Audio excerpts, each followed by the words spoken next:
And ಯೂಟ್ಯೂಬಲ್ಲಿ ಮಾಡ್ಬೇಕಾದ್ರೆ ನಿಮ್ಮ ವೀಡಿಯೋಗಳೆಲ್ಲ ನೋಡಿದ್ರೆ ಮಿಲಿಯನ್ ಗಟ್ಟಲೆ ಓಡಿದಾವೆ.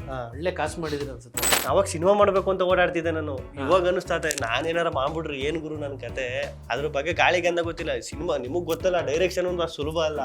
ನಟ ನೋಡಿದ್ರು ಟಿವಿಲಿ ಬಂದ್ಬಿಟ್ಟ, ನಟರಾಜ ಬೆಳೆದ್ಬಿಟ್ಟ, ರಚಿತಾರಾಮ್ ಹೊಗಳ್ತಾ ಇದಾರಲ್ಲಪ್ಪ ಅವ್ರನ್ನ, ಅನುಶ್ರೀ ಹೊಗಳ್ತಿರಲ್ಲಪ್ಪ ಅವ್ರನ್ನ ಅನ್ಕೊಂತಾರೆ. ಸೊ ಆ ರೀತಿ ಎಷ್ಟು ಲವ್ ಬ್ರೇಕಪ್ ಆಗಿದೆ. ನಾನೇನು ಮಾಡುವೆ ನೋಡ್ಬೇಕು, ಆ ಹುಡುಗಿ ಹತ್ತು ಬಸ್ನಿ ಹತ್ತಿ, ಆ ಹುಡುಗಿ ಬಸ್ ಇಳಿದ ತನಕ ಮುಂದೆ ಸ್ಟೈಲಾಗಿ ನಿಂತಿ, ಆ ಹುಡುಗಿ ಇಳಿದು ಹೋದ್ಮೇಲೆ ನೋಡ್ಕೊಂಡು ಅವತ್ತೇನಾರ ಹಿಂದೆ ತಿರುಗಿ ನೋಡ್ಬಿಟ್ರೆ ಮುಗೀತು, ಅವತ್ತೆಲ್ಲ ಖುಷಿ. 10 ರೂಪಾಯಿ ಕೊಟ್ಬಿಟ್ಟು ಹಲೋ ಎಕ್ಸ್ಕ್ಯೂಸ್ ಮೀ ಸ್ವಲ್ಪ ಟಿಕೆಟ್ ತಗೊಳ್ಳಿ ಅಂತ ಹೇಳಿ, ಆ ಟಿಕೆಟ್ 9 ರೂಪಾಯಿ ಟಿಕೆಟು. ಅಲ್ಲಿಂದ ಮಳವಳ್ಳಿಯಿಂದ ನಮ್ಮೂರಿಗೆ 1 ರೂಪಾಯಿ ಎಕ್ಸ್ಟ್ರಾ, 9 ರೂಪಾಯಿ ಟಿಕೆಟ್, 1 ರೂಪಾಯಿ ಮತ್ತೆ ಟಿಕೆಟ್ ಕೊಟ್ಟಿದ್ದ. ಆ ಟಿಕೆಟ್ನ ಇನ್ನೂ ಇಟ್ಕೊಂಡಿದೆ. ಒನ್ ವೇ ಲವ್ ಸುಮಾರು ಆಗಿದಾವೆ ಲೈಫಲ್ಲಿ, ನಿಮ್ಮನ್ನ ಯಾರು ಇಷ್ಟಪಟ್ಟಿಲ್ಲ ಅಂತ ಅಂದ್ರಿ, ಸಿಕ್ಕಿಲ್ಲ ಅಂದರೆ ಸುಮಾರಾಗಿಲ್ಲ. ಓಕೆ, ಆಗವೆ. ಎಷ್ಟು ಜನ ಐ ಲವ್ ಯು ಅಂದಿದ್ರೆ ರಿಜೆಕ್ಟ್ ಆಗಿದೆ? ನಮ್ಮದು ಲವ್ ನೆಗಡಿ ಥರ ಆವಾಗ ಹೋಗಿ ಬರ್ತಾ ಇರ್ತದೆ, ಹೋಯ್ತಾ ಇರ್ತದೆ. ಆ್ಯಂಡ್ ಯೂಟ್ಯೂಬಲ್ಲಿ ಮಾಡ್ಬೇಕಾದ್ರೆ ನಿಮ್ಮ ವೀಡಿಯೋಗಳೆಲ್ಲ ನೋಡಿದ್ರೆ ಮಿಲಿಯನ್ ಗಟ್ಟಲೆ ಓಡಿದಾವೆ. ಒಳ್ಳೆ ಕಾಸು ಮಾಡಿದ್ರೆ ಅನ್ಸುತ್ತಲ್ಲ? ಇಲ್ಲ ಸುಳ್ಳು 30 ಲಕ್ಷ 40 ಲಕ್ಷ 70 ಲಕ್ಷ ಓಡಿದೆ ಅಂದಮೇಲೆ ಇಲ್ಲಿ ನಟ ಎಷ್ಟು ಮಾಡಿರ್ಬೋದು ಅಂತ ಯೂಟ್ಯೂಬ್ನ ಓಪನ್ ಮಾಡೋರೆಲ್ಲ ನಿಮ್ಮಿಂದ ಇನ್ಸ್ಪೈರ್ ಆಗಿ ಮಾಡ್ತಾವ್ರಪ್ಪ. ಅಣ್ಣ ನನಗೆ ಯೂಟ್ಯೂಬಿನ ದುಡ್ಡು ಬರುತ್ತೆ ಅಂತ ಗೊತ್ತಾಗೋದೆ ಈಗ ರೀಸೆಂಟಾಗಿ. ಹೌದಾ? ನನಗೇನು ಜನ ನೋಡಬೇಕು, ಗುರ್ತಿಡಿಬೇಕು, ಒಂದು ಫೇಮ್ ಸಿಗಬೇಕು, ಒಂದು ಫೇಸ್ ವ್ಯಾಲ್ಯೂ ಸಿಗಬೇಕು ಅಂತ ಮಾಡಿದ್ದೆ ಅಷ್ಟೇ. ನಿಮ್ದು ತಾನೇ ಚಾನಲ್ ಅವೆಲ್ಲ? ಇಲ್ಲ ಅದು ಒಬ್ರು ಪ್ರೊಡ್ಯೂಸರ್ದು. ಓಕೆ, ನೀವು ಬರೀ ಕೆಲಸ ಮಾಡಿಕೊಟ್ರು? ನಾನು ಅವರು ಸೇರಿಕೊಂಡು ಮಾಡಿದ್ದು. ಅವ್ರ ಯೂಟ್ಯೂಬ್ ಚಾನಲ್ಲೇ ಮಾಡ್ತಿದ್ದು. ಓಕೆ, ಅವ್ರ ಯೂಟ್ಯೂಬ್ ಚಾನಲ್ ನೀವೆಲ್ಲ ಡೈರೆಕ್ಟ್ ಮಾಡಿ ಆ್ಯಕ್ಟ್ ಮಾಡಿ ಕೊಡ್ತಾ ಇದ್ದಿದ್ದು, ಜನಕ್ಕೆ ತಲುಪಬೇಕು, ನನಗೊಂದು ಅವಕಾಶ ಸಿಕ್ಕಿದೆ ಪ್ಲಾಟ್ಫಾರ್ಮು ಅಂತ. ಅಂದರೆ ಅವಾಗ ದುಡ್ಡು ಇರಲಿಲ್ವಣ್ಣ. ದುಡ್ಡು ಅವಾಗ ಎಲ್ಲಿ ಒಂದು 15-20 ಸಾವಿರ ಅಂದ್ರೆ ಅದೇ ಜಾಸ್ತಿ. ಅಯ್ಯೋ 15-20 ಸಾವಿರಕ್ಕೆ ತಾಡ ನನಗೆ ದಿನಕ್ಕೆ 600 ರೂಪಾಯಿ ಸಂಬಳ. ಸಿನಿಮಾಗೆ ಹೋದ್ರೆ ಸಿನಿಮಾ ಏನು ಜಾಸ್ತಿ ಸಿಗ್ತಿರಲಿಲ್ಲ. ಆರ್ಟ್ ಡಿಪಾರ್ಟ್ಮೆಂಟಲ್ಲಿ ಕೆಲಸ ಮಾಡಬೇಕು, ಸೀರಿಯಲ್ ಸಿಗ್ತಿತ್ತು. ಹೆಂಗೆ ಮಾಡಿದ್ರು ತಿಂಗಳು ಪೂರ್ತಿ ಕೆಲಸ ಸಿಗ್ತಿರಲ್ಲ, ಶೂಟಿಂಗ್ ಕೆಲಸ. ತಿಂಗಳಲ್ಲಿ ಒಂದು 15 ದಿನ ಅಂದ್ರೆ 20 ಸಾವಿರ ದುಡ್ಡಿಗೆ 1 ತಿಂಗಳು 1.5 ತಿಂಗಳು ಬೇಕು. ನಾನು ಮಧ್ಯೆ ಗ್ಯಾಪ್ ತಗೊಂಡೆಲ್ಲ ಮಾಡ್ತೀನಿ ಅಂದವನು, ಏಂತಕ್ಕೆ ಬೇಕಂದ್ಬಿಟ್ಟು ಮಾಡ್ಬಿಡು ಅಷ್ಟೇ. ಸೊ ಅಲ್ಲಿಂದ ಈಗ ಟಿವಿಗೆ ಬಂದಿದ್ದೀರಾ. ಟಿವಿಲಿ ಆಲ್ರೆಡಿ 2 ಸೀಸನ್ ಮುಗಿಸಿದ್ದೀರಾ. ಕಾಮಿಡಿ ಕಿಲಾಡಿಗಳು ಮುಗಿಸಿದ್ರಿ, ಭರ್ಜರಿ ಬ್ಯಾಚುಲರ್ಸ್ ಮುಗಿಸಿದ್ರಿ, ಈಗ 3ನೇ ಸೀಸನ್ ಮತ್ತೆ ಎಂಟ್ರಿ ಆಗಿದ್ದೀರಾ ಇನ್ನೊಂದು ಶೋಗೆ. ಫಸ್ಟ್ ಟೈಮ್ ನೀವು ಈ ಅವಕಾಶ ಸಿಕ್ಕಿದಾಗ, ನಿಮಗೆ ಟಿವಿಗೆ ಅಂತ ಬಂದಾಗ, ಸ್ಟೇಜ್ ಮೇಲೆ ನಿಂತಾಗ ಹೇಗಿತ್ತು ಅನುಭವ? ಅಯ್ಯೋ ಫಸ್ಟು ಖುಷಿ ಆಗ್ಬಿಡ್ತಾನ. ಫಸ್ಟು ಭಟ್ರು ಸರು, ಯೋಗರಾಜ್ ಭಟ್ ಸರು, ಅವ್ರದ್ದು ಆಫೀಸ್ಗೆ ಯಾವುದೋ ಸುಮ್ಮನೆ ಮಾತುಕತೆಗೆ ಹೋಗಿದೆ, ಬೇರೆ ಯಾವುದೋ ವಿಷಯಕ್ಕೆ. ಅವರು ಹೇಳಿದ್ರು, ಅವಾಗ ಸಿನಿಮಾ ಮಾಡಬೇಕು ಅಂತ ಓಡಾಡ್ತಿದ್ದೆ ನಾನು. ಇವಾಗ ಅನಿಸ್ತಾತೆ ನಾನೇನಾರ ಮಾಡ್ಬಿಟ್ರೆ ಏನು ಗುರು ನನ್ನ ಕತೆ, ಅದ್ರ ಬಗ್ಗೆ ಗಾಳಿಗೆ ಅಂದ ಗೊತ್ತಿಲ್ಲ. ಸಿನಿಮಾ ನಿಮಗೆ ಗೊತ್ತಲ್ಲ, ಡೈರೆಕ್ಷನ್ ಒಂದು ಅಷ್ಟು ಸುಲಭ ಅಲ್ಲ. ನಾನು ಅವಾಗ ಹುಡುಗರು ಯೂಟ್ಯೂಬಲ್ಲೆಲ್ಲ ಆಯಿತು ಮುಗೀತೀನಿ, ಏನಿದ್ರು ಸಿನಿಮಾ ಅಂತ ನಿಂತುಬಿಟ್ಟಿದೆ. ಅವರು ಹೇಳಿದ್ರು, ಇದೆಲ್ಲ ಕಷ್ಟ, ಮಾಡ್ತೀಯಾ, ಸ್ವಲ್ಪ ಟೈಮ್ ತಗೋ, ಅದ್ರ ಬಗ್ಗೆ ತಿಳ್ಕೊ, ಕಲ್ತ್ಕೋ, ಅಲ್ಲಿವರೆಗೂ ಒಂದು ಸ್ವಲ್ಪ ನೀನು ಹೊಟ್ಟೆ ಪಾಡಿಗೆ ಇದಕ್ಕೆಲ್ಲ ಕರೆಕ್ಟಾಗಿ ಆಯ್ತು, ನಿನಗೂ ಇನ್ನೂ ಒಂದು ಸ್ವಲ್ಪ ಫೇಮ್ ಸಿಗ್ತದೆ. ಚಾನಲ್ಗೂ ಜಿ ಕನ್ನಡ ಕಾಮಿಡಿ ಕಿಲಾಡಿಗಳು ಸ್ಟಾರ್ಟ್ ಆಯ್ತೈತೆ, ಅಲ್ಲಿ ಹೋಗಿ ಆಡಿಷನ್ ಕೊಡು, ನೀನೇನಾದರೂ ಏನಾದ್ರು ಇದ್ದರೆ ತಗೊಂಡು ಸೆಲೆಕ್ಟ್ ಮಾಡ್ಕೊಂಡು ಇದು ಮಾಡ್ತಾರೆ ಅಂತ ಅವ್ರು ಹೇಳಿದ್ರು. ಆಮೇಲೆ ಅಲ್ಲೋಗಿ ನಾನೇ ಒಂದು ಸ್ಕ್ರಿಪ್ಟ್ ಮಾಡ್ಕೊಂಡು ಹೋಗಿ ಅಲ್ಲಿ ಆಡಿಷನ್ ಕೊಟ್ಟು, ಅದಾದ್ಮೇಲೆ ಒಂದು 3-4 ತಿಂಗಳಾದ್ಮೇಲೆ ಫೋನ್ ಬಂತು ಅಂತ. ಅಯ್ಯೋ ಅವತ್ತೇನು ಖುಷಿ. ನಾನು ಟಿ ವಿಲಿ ಬರ್ತೀನಿ, ಎಲ್ಲ ಕೂತ್ಕೊಂಡು ನೋಡ್ತಾ ಇರ್ತಾರೆ ಮನೇಲಿ, ಫ್ರೆಂಡ್ಸು ಅವ್ರ ಫ್ರೆಂಡ್ ಮನೇಲಿ ಎಲ್ಲರೂ ನೋಡ್ತಾ ಇರ್ತಾರೆ. ಆ ನೆನಪು ನನಗೆ ಸ್ಟಾರ್ಟ್ ಆಗಿ ಫಸ್ಟ್ ಎಪಿಸೋಡ್ ಟೆಲಿಕಾಸ್ಟ್ ಆಗೋ ತನಕನೂ ನಿದ್ದೆ, ಮಲಗಿದ್ರು ಸಾಕು ಅದೇ ನೆನಪಾಗೋದು. ನಾನು ಟಿ ವಿಲಿ ಬರ್ತೀನಿ, ಎಲ್ಲ ನೋಡ್ತಾರೆ, ನಾನು ಟಿ ವಿಲಿ ಬರ್ತೀನಿ, ಎಲ್ಲರೂ ನೋಡ್ತಾರೆ. ಆಮೇಲೆ ಹಳೇ ಕಾಲೇಜಲ್ಲೇ ಒಂದು ಕ್ರಶ್ ಇರ್ತದೆ, ಯಾವುದೋ ಲವ್ ಆಗಿರ್ತದೆ. ಆ ಹುಡುಗಿಗೇನೋ, ಆ ಹುಡುಗಿ ಆ ಟೈಮಲ್ಲಿ ರಿಜೆಕ್ಟ್ ಮಾಡಿಬಿಟ್ಟಿರ್ತಾಳೆ. ಅವಳು ನೋಡ್ತಿದ್ರೆ ಹೆಂಗಿರ್ತದೆ ಅವ್ರ ರಿಯಾಕ್ಷನ್, ಅಯ್ಯೋ ಇಂಥ ಹುಡುಗ ಮಿಸ್ ಮಾಡ್ಕೊಬಿಟ್ಟಲ್ಲ ಅನ್ಕೋದಿರ್ತಾಳೆ. ಅಯ್ಯೋ ಏನು ಗುರು ಖುಷಿ. 1 ಗಂಟೆ 2 ಗಂಟೆ ಗಂಟೆ ನಿದ್ದೆನೇ ಬರ್ತಿರಲ್ಲ ಆ ಟೈಮಲ್ಲಿ. ಅವಾಗೆಲ್ಲ ಈಗ ಹಂಗೆ ಅಲ್ವಣ ಅದು. ಈಗ ಏನಾದರೂ ಒಂದು ಆದರೆ, ಈಗ ಯಾರಾದರೂ ಕಾಲೇಜಲ್ಲೋ ಏನೋ ಮೇಷ್ಟ್ರು ಬೋದ್ಬಿಟ್ರು, ನನಗೆ ಹಂಗೆ ಫಸ್ಟ್ ಐ ಟಿ ಐ ಮಾಡಬೇಕಾದ್ರೆ ಕಾಲೇಜಲ್ಲಿ ಮೇಷ್ಟ್ರು ಬೈದ್ಬಿಟ್ಟಿದ್ರು, ಯಾವುದಕ್ಕೋ ಕಾಲೇಜ್ ಸರಿಯಾಗಿ ಬರ್ತಿರಲ್ಲ ಅದು ಇದು ಅಂತ. ಬೈದಾಗ ನಾನು ಶೂಟಿಂಗ್ ಕೆಲಸಕ್ಕೆ ಹೋಗ್ತೀನಿ, ಒಂದಲ್ಲ ಒಂದಿನ ನಾನು ಟಿ ವಿಲೋ ಫಿಲಮಲ್ಲೋ ಬರ್ತೀನಿ. ಆವಾಗ ಇವರೆಲ್ಲ ನೋಡ್ಬಿಟ್ಟು ಏನು ಅನ್ಕೋಬೋದು ಅಂತ ಅಲ್ಲೇ ಇಮ್ಯಾಜಿನೇಷನು.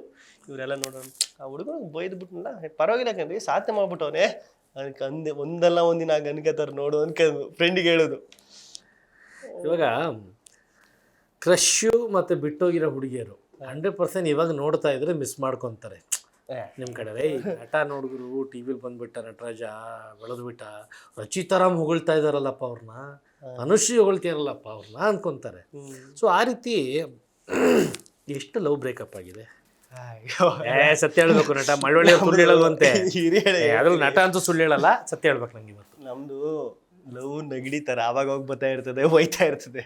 ಅಷ್ಟೊಂದು ಡಿಮ್ಯಾಂಡಲ್ಲಿ ಇದೆ ಲವ್. ಹಂಗಲ್ಲ ಅಣ್ಣ, ಈಗ ನಾವು ಎಲ್ರೂ ಇಷ್ಟಪಡ್ತೀವಿ, ಎಲ್ರೂ ಲವ್ ಮಾಡ್ತೀವಿ, ನಮ್ಮಕ್ಕ ಯಾರು ಇಷ್ಟಪಡಲ್ಲ, ಅದು ಸಮಸ್ಯೆ. ನಿಜವಾಗ್ಲೂ ಒಂದು ಸೀರಿಯಸ್ ಲವ್ ಆಗಿಲ್ವಾ ಊರಲ್ಲಿದ್ದಾಗ, ಕಾಲೇಜಲ್ಲಿದ್ದಾಗ? ಅಂದ್ರೆ ಅಣ್ಣ ಕಾಲೇಜಲ್ಲಿದ್ದಾಗ ನಾನು ಒನ್ ವೇ ಲವ್, ನಾನು ನಿಜವೂ ಭಯಂಕರ ಲವ್ ಅಂದ್ರೆ 2 ವೇ ಲವ್ ಅಲ್ಲ, ಅದು 1 ವೇ ಲವ್. 1-2 ವರ್ಷ ಸುಮ್ಮನೆ ಏನು ಮಾತಾಡ್ದೇನೆ ಸುಮ್ಮನೆ ಬಸ್ ಸ್ಟ್ಯಾಂಡಲ್ಲಿ ನೋಡೋದು, ಸ್ಮೈಲ್ ಮಾಡೋದು, ಹೋಗೋದು.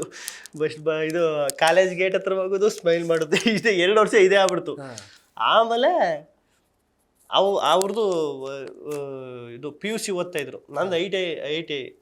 ಅವು ಭಾರತೀಯ ಕಾಲೇಜ್ ಹೆಸರು ಹೇಳೋದು ಬೇಡ ಅನ್ಸುತ್ತಲ್ವ, ಅವ್ರದ್ದು ಕಾಲೇಜ್ ಜನ ಹುಡುಗಿಯರು ಇರ್ತಾರ ಕಾಲೇಜಲ್ಲಿ. ಅವ್ರ ಕಾಲೇಜ್ ಆದ್ಮೇಲೆ ನಮ್ಮ ಕಾಲೇಜ್ಗೆ ಹೋಗ್ಬೇಕು, ಅದೇ ರೋಡಲ್ಲಿ ಹೋಗ್ಬೇಕು, ಮೇನ್ ರೋಡ್ ಅಲ್ವಾ. ನಮ್ಮ ಕಾಲೇಜ್ ಇರೋದು ಎಲ್ಲಿ ಮುಂಚೆ ಇದ್ದಿದ್ದು ದೊಡ್ಡರಸನ ಕೆರೆ ಅಂತ ಆಯ್ತದ, ದೊಡ್ಡರಸನಕೆರೆ. ಅದರಿಂದ ಸ್ವಲ್ಪ ಗೇಟ್ ಅಲ್ಲಿ ಗೌರ್ಮೆಂಟ್ ಕಾಲೇಜ್ ಇದ್ದಿದ್ದು, ಇವಾಗಿಲ್ಲ. ಅಲ್ಲಿದ್ದಿದ್ದು ಹೆಚ್ಚು ಕಮ್ಮಿ 2 ಕಿಲೋಮೀಟ್ರು.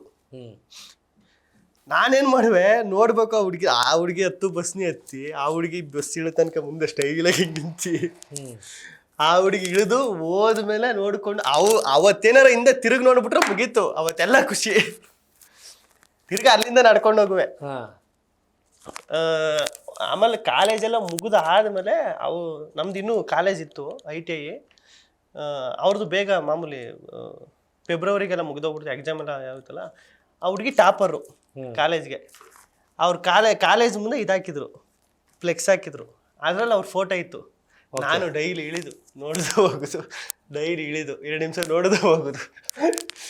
ಕಾಲೇಜ್ ಟಾಪರ್ಗೆ ಲೈನ್ ಹಾಕಿದ್ರಿ? ಅದಕ್ಕೆ ಗೊತ್ತಿಲ್ಲ, ಅದೆಲ್ಲ ಮಾತಾಡ್ಸಿಲ್ಲ ಯಾವತ್ತು? ಒಂದೇ ಒಂದಿನ, ಅದೊಂದೇ ದಿನ ಮಾತಾಡ್ಸಿದ್ದು. ಬಸ್ಸಲ್ಲಿ ನಾನು ಫುಲ್ ರಶ್ ಇತ್ತು, ನಾನು ಫುಟ್ಬೋರ್ಡಲ್ಲಿ ನಿಂತಿದ್ದೆ, ನನ್ನಿಂದ ಮುಂದೆ ಆ ಹುಡುಗಿ ನಿಂತಿತ್ತು, ಕಂಡಕ್ಟರ್ ಅಲ್ಲಿದ್ರು, ಫುಲ್ ರಶ್ ಇತ್ತು. ಟಿಕೆಟ್ ತಗೋಬೇಕಲ್ಲ, ಪಾಸು ಮುಗ್ದೋಗ್ಬಿಟ್ಟಿತ್ತು. ಇನ್ನೂ ನೆನಪೈತೆ, ಅದು ಟಿಕೆಟ್ ಇನ್ನೂ ಇಟ್ಕೊಂಡಿದ್ದೆ ನಾನು. ಪಾಸ್ ಮುಗ್ದೋಗ್ಬಿಟ್ಟಿತ್ತು. 10 ರೂಪಾಯಿ ಕೊಟ್ಬಿಟ್ಟು, ಹಲೋ ಎಕ್ಸ್ಕ್ಯೂಸ್ ಮೀ, ಸ್ವಲ್ಪ ಟಿಕೆಟ್ ತಗೊಳ್ಳಿ ಅಂತ ಹೇಳಿ, ಆ ಟಿಕೆಟ್ 9 ರೂಪಾಯಿ ಟಿಕೆಟು. ಅಲ್ಲಿಂದ ಮಳವಳ್ಳಿಯಿಂದ ನಮ್ಮೂರಿಗೆ 1 ರೂಪಾಯಿ ಎಕ್ಸ್ಟ್ರಾ, 9 ರೂಪಾಯಿ ಟಿಕೆಟ್, 1 ರೂಪಾಯಿ ಮತ್ತೆ ಟಿಕೆಟ್ ಕೊಟ್ಟಿದ್ದ. ಆ ಟಿಕೆಟ್ನ ಇನ್ನೂ ಇಟ್ಕೊಂಡಿದ್ದೆ. ಅವ್ರು ಕೊಟ್ರು ಅಂತ, ಹುಡುಗಿ ಕೊಟ್ಲು ಅಂತ. ಹೆಚ್ಚು ಕಮ್ಮಿ ಬೆಂಗಳೂರಿಗೆ ಬಂದಾದ್ಮೇಲೆ ಇದು ಊರಲ್ಲಿ ಇತ್ತು. ಎಲ್ಲೋ ನಾವು ಹಬ್ಬ ಗಿಬ್ಬ ಬಂದಾಗ ಮನೆ ಕ್ಲೀನ್ ಮಾಡ್ತಲ್ಲ, ಹೋಗಿಲ್ಲೋ ಇದಾಗ್ಬಿಟ್ಟು. ನೀವು ಹೇಳಿದ್ ಮಾತಾಡ್ಸಿದ್ದೆ ಅಂದಿದ್ದು ನೋಡ್ಬಿಟ್ಟು ಮೋಸ್ಟ್ಲಿ ಏನೋ ಹೋಗ್ಬಿಟ್ಟು ಐ ಲವ್ ಯು ಅಂತ ಹೇಳಿರ್ತೀರಾ, ಆ ವಿಷಯದ ಹೇಳ್ತಿದ್ದೀರಾ ಅಂದ್ರೆ ಎಕ್ಸ್ಕ್ಯೂಸ್ ಮೀ ಒಂದು ಟಿಕೆಟ್ ತಗೊಳ್ಳಿ ಅಂತ ಮಾತಾಡ್ತಿರೋದು. ಅದೇಳ ಅವಾಗೆಲ್ಲ ಅಷ್ಟು ಧೈರ್ಯ ಇರ್ತಿರಲ್ಲ. 1 ವೇ ಲವ್ ಸುಮಾರು ಆಗಿದಾವ ಲೈಫಲ್ಲಿ, ನಿಮ್ನ ಯಾರು ಇಷ್ಟಪಟ್ಟಿಲ್ಲ ಅಂತ ಅಂದ್ರಿ, ಸಿಕ್ಕಿಲ್ಲ ಅಂದ್ರೆ? ಸುಮಾರಾಗಿಲ್ಲ, ಓಕೆ. ಆಗವೆ. ಎಷ್ಟು ಜನಕ್ಕೆ ಐ ಲವ್ ಯು ಅಂದಿದ್ರೆ ರಿಜೆಕ್ಟ್ ಆಗಿದೆ? ಎಷ್ಟು ಜನಕ್ಕೆ ಯಾವ್ದು ಹೇಳೋಣ, ನಮ್ಮ ಮಾವನ ಮಕ್ಕಳು ಆ ಥರದವ್ರು ಯಾರು ಇದ್ರೆ ಸಮಸ್ಯೆಗಳಿಲ್ಲ. ಮಾವನ ಮಕ್ಕಳೆಲ್ಲ ಅಲ್ಲೇ ಇರ್ತಾರೆ ಬಿಡಿ, ಇವಾಗ ಇನ್ನೂ ಖುಷಿಯಾಗಿರ್ತಾರೆ ನೋಡಿ, ನಟ ಮನೆಗೆ ಬರ್ತಿದ್ದಂತೆ. ಆ ಥರದವ್ರು ಗೊತ್ತಿರೋರ್ಗೆ ಹೇಳಿದ್ದೀನಿ, 1-2-3 ಜನಕ್ಕೆ ಹೇಳಿದ್ದೀನಿ. ಅವ್ನು ನಮ್ಮ ಟೈಮ್ ಎಲ್ಲ ಇಲ್ಲಿ ಬಂದು ಕೆಲಸ ಬೆಂಗಳೂರಿಗೆ ಬಂದ್ರೆ ಮುಗಿದು, ಗೊತ್ತಲ್ಲ ನಿಮಗೆ. ಇಲ್ಲಿ ಬೆಂಗಳೂರಲ್ಲಿ ಯಾರು ಇಷ್ಟ ಆಗಿಲ್ವಾ? ಬೆಂಗಳೂರಲ್ಲಿ ಅಂದ್ರೆ ನೀವು ವಿಷಯ ಇದೆ ಇಷ್ಟ ಆ ಥರ ಅಲ್ಲ ಅಣ್ಣ. ಯಾರು ಚೆನ್ನಾಗಿರೋರು ಇದ್ರೆ ಚೆನ್ನಾಗವ್ರಲ್ಲ, ಆಟೋಮೆಟಿಕ್ ಕಣ್ಣು ಹೋಗೇ ಹೋಯ್ತದೆ. ಲವ್ ಮಾಡ್ಬೇಕಲ್ವಾ, ಜೊತೆಗೆ ಮಾತಾಡಿಸ್ಬೇಕಲ್ಲ, ಓಡಾಡ್ಬೇಕಲ್ವಾ. 26ನೇ ವಯಸ್ಸಿನ ಹದಿಹರಿಯಾದ ವಯಸ್ಸು ಅಂತಾರಲ್ಲ, ಹಂಗೇನಿಲ್ಲ. ನನಗೂ ಓಡಾಡೋ ಗರ್ಲ್ ಫ್ರೆಂಡ್ ಇರ್ತಾರಲ್ಲ, ಇರ್ಲಿ ಅಲ್ವಾ? ಹಂಗೆಲ್ಲ ಬೇಡ, ಅಯ್ಯೋ ಮದ್ವೆನೇ ಆಗ್ಬಿಡೋಣಪ್ಪ. ಒಂದ್ ತಡ್ಕೊಳ್ಳೋದೇ ಕಷ್ಟ, ಸುಮ್ಮನೆ ದುಡ್ಡು ಗಿಡ್ ಸಂಪಾದನೆ ಮಾಡ್ಕೊಂಡು ಆಗೋಗ್ಬೋಣ ನಿಧಾನಕ್ಕೆ. Speed Plus Karnataka.